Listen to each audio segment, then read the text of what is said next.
اس اور سنیے. یہ حدیث آتی ہے جناب باب الفتیہ وهو واقف علی ظہر الدابۃ وغیرہ. یہ باب ہے، اس میں فتویٰ کا بیان ہے. اس طرح کے ایک سواری پہ سوار ہیں اور آپ بات فرما رہے ہیں اور فتویٰ دے رہے ہیں، یعنی مسئلہ بیان فرما رہے ہیں. یعنی امام بخاری یہ بتانے چاہتے ہیں کہ کوئی عالم سواری پہ ہو، کسی بھی جگہ ہو، کہیں بھی ہو، کسی حال میں بھی ہو، مسئلہ پوچھنے والا پوچھ سکتا ہے، عالم بتانے کے لیے بتا سکتا ہے، بتانا چاہے بتا سکتا ہے. بالکل اس میں کوئی مذائقہ نہیں ہے. یعنی کوئی ایسا نہیں ہے کہ کوئی مخصوص جگہ، کوئی مسند، کوئی خاص مقام نہیں. علم یعنی اس کو، علم کو ہر وقت عام کرو. تو جیسے کہ رسول اللہ صلی اللہ علیہ وسلم سے یہ بات آئی، تو حضرت عمر بن العاص، عبداللہ بن عمر بن العاص سے روایت ہے کہ رسول اللہ صلی اللہ علیہ وسلم حجۃ الوداع کے موقع پہ منا میں ٹھہرے. وقف فی حجۃ الوداع بمنا، منا میں ٹھہرے آپ کچھ وقت کے لیے. للناس یسألونہ، لوگوں نے سوال کرنا شروع کر دیے. اور دوسری روایت یہ بتاتی ہے، جیسا کہ باب بھی ہے اس کا عنوان، تو دوسری روایت بتاتی ہے کہ آپ سواری پہ سوار تھے. اس حالت میں لوگوں نے سوال کیا اور آپ نے جواب دیا. فجاءہ رجل، ایک شخص آیا. اب کچھ اس میں جو مسائل ہیں وہ بیان کر رہے ہیں.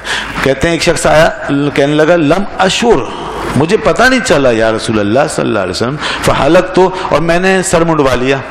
قبل ان اذبح، قربانی سے پہلے، قربانی سے پہلے سر منڈوا لیا. حالانکہ پہلے قربانی ہوتی ہے پھر حلق ہوتا ہے حج میں، ایک ترتیب ہے یہ. قال اذبح، آپ نے فرمایا اچھا قربانی کر لو، ولا حرج، اس میں کوئی حرج نہیں. وجاء آخر، پھر دوسرا شخص آیا، کہنے لگا لم اشور، مجھے پتہ نہیں چلا یا رسول اللہ صلی اللہ علیہ وسلم. پر نحرت قبل ان ارمیا، میں نے قربانی کر لی رمی سے پہلے. حالانکہ پہلے رمی ہوتی ہے پھر قربانی ہوتی ہے. یہ ترتیب ہے. تین کام ہوتے ہیں نا 10 کو. پہلے آپ شیطان کو کنکر ماریں گے مینا میں، اس کے بعد پھر آپ قربانی دیں گے، اس کے بعد پھر آپ حلق کروا لیں گے، یہ احرام کھل گیا. یہ ترتیب ضروری ہے. تو یہ ترتیب انہوں نے فوت کر دی، بھولے سے ہو گیا. ان لوگوں سے کہہ رہے ہیں ہمیں پتہ نہیں چلا.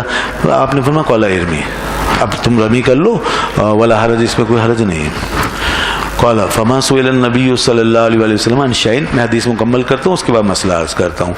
تو فرمایا کہ پس نبی صلی اللہ علیہ وسلم سے پوچھا گیا، جو کچھ بھی پوچھا گیا اس وقت وہ کیا تھا، قدمہ اور ولا اخر الا قال، یعنی آپ سے نہیں پوچھا گیا کسی ایسی بات کے بارے میں جس میں کسی نے کوئی مقدم کر دیا تھا، کسی مؤخر کر دیا تھا. تقدیم و تاخیر ہی کی بات پوچھ رہے تھے لوگ، مگر سب کے بارے میں، سب کے جواب میں آپ فرماتے تھے افعل، یہ کر لو، ولا حرج، کوئی حرج نہیں.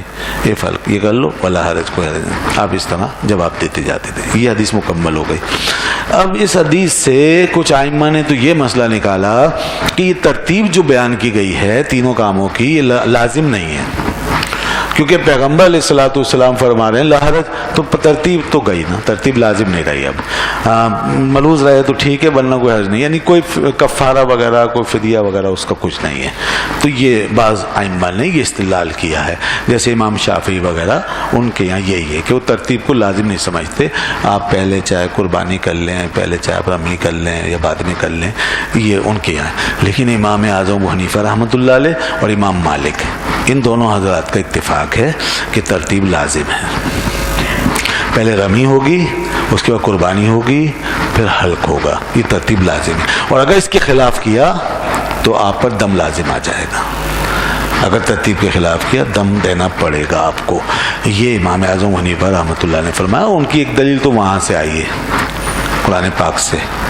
قرآن پاک میں اللہ تبارک و تعالی نے ارشاد فرمایا حتی یبلغ الہدی محلہ ولا تحلقوا رؤوسکم حتی یبلغ الہدی محلہ، اس وقت تک حلق نہیں کراؤ جب تک تمہاری ہدی یعنی قربانی حرم میں نہ پہنچ جائے. تو دیکھیں پہلے آپ کی قربانی وہاں پہنچے، اس کے بعد حلق. یہ ایک ترتیب قرآن میں آئی ہے، یہاں سے نکالا. اس کے بعد پھر مصنف ابن ابی شیبہ میں کئی روایتیں آئی ہیں. حضرت ابن عباس رضی اللہ عنہ راوی ہیں، اور بھی لوگ راوی ہیں، فرماتے ہیں رسول اللہ صلی اللہ علیہ وسلم فرمایا کہ یہ پہلے یہ کام ہے، پھر یہ کام ہے، پھر یہ کام ہے، اور جس نے بھی اس کے خلاف کیا اس پہ دم ہے. تو یا تو یہ انہوں نے اس طرح بیان کیا کہ رسول اللہ صلی اللہ علیہ وسلم فرمایا، یا پھر یہ انہوں نے اپنا قول، خود اپنی بات. یار ظاہر سی بات ہے صحابی جب یہ بات کرے گا تو حضور سے سن کے کرے گا نا، اپنی طرف سے تو کوئی فتویٰ نہیں دیں گے. تو اس لیے یہ بات ان حدیث سے ثابت ہے کہ ترتیب لازم ہے. اچھا اب بس تھوڑی سی بات رہ گئی، اور وہ یہ کہ اس حدیث میں تو اللہ کے رسول فرماتے جاتے ہیں کہ لا حرج، تو اس کا کیا مطلب ہے لا حرج؟ اور اس سے ان بعض لوگوں نے یہی سمجھا جیسے انہوں نے بیان کیا کہ ترتیب نہیں ہے. تو لا حرج کا مطلب اب ان ائمہ کے اوپر قرض ہو گیا بتانا، جنہوں نے کہا ہے کہ ترتیب واجب ہے. تو لا حرج کا کیا مطلب ہے یہ بتائیے. تو اب ہمارے ائمہ یہ کہتے ہیں لا حرج سے مراد ہے یعنی کوئی گناہ نہیں ہے، گناہ نہیں، یعنی کیونکہ تم سے بھول ہوئی ہے نا لہذا کوئی گناہ نہیں. اگر جان بوجھ کے کوئی کرے تو اسے گناہ بھی ملے گا اور وہ دم بھی دے گا. تو اس صورت میں جب کہ بھول ہوئی ہے تو اس کے لیے فرمایا آپ نے کہ بھول کی وجہ سے تم پہ گناہ نہیں ہے، یہ معاف ہے. ہاں ترتیب تو لازم تھی لہذا اس کا تو دم ہوگا، وہ اپنی جگہ ثابت ہو گیا دوسری احادیث سے. یہ ہے ہمارا پورا موقف. ورنہ اب ہم نے تو یہ لا حرج کا مسئلہ حل کر لیا نا. اب وہاں جہاں کے دم کا ذکر ہے وہ حضرات کیا کریں گے پھر، جنہوں نے یہاں پہ ترتیب اٹھا دی ہے اور لا حرج پہ اس طرح عمل کیا، تو وہ ان حدیثوں پہ کیسے عمل کریں گے جہاں پہ کہ دم کا ذکر ہے کہ جس نے ترتیب چھوڑی اس پہ دم لازم ہے، اس کا کیا کریں گے پھر. تو لہذا اسی لیے امام ابو حنیفہ کا یہ ترہ امتیاز ہے، وہ اس طرح گھیراؤ کرتے ہیں مسائل کا کہ ساری حدیثیں اور سارے اقوال جمع کرتے چلے جاتے ہیں اور ہر ایک کا سولوشن دیتے چلے جاتے ہیں، ہر ایک کا محمل بتاتے جاتے ہیں. تو اس طرح دین کے اندر ان حوالوں کے اندر، ان دلائل کے اندر جو تضادات کی صورتیں ہوتی ہیں، کنٹراڈکشن کی صورتیں، کنفلکٹ کی صورت، وہ اٹھتی چلی جائے. یہ بہترین بڑا خوبصورت طریقہ ہے ان کا اور یہ ان کی گہرائی کی دلیل ہے. یہ ہے امام صاحب کا موقع. تو یہاں پر امام مالک بھی ان کے ساتھ ہیں. اس طرح کے اور بھی مسائل انشاءاللہ آگے آئیں گے، میں تفصیل سے فقہ حنفی کی بھی خصوصیات بیان کرتا چلوں گا انشاءاللہ. اسی پہ اکتفا کرتے ہیں.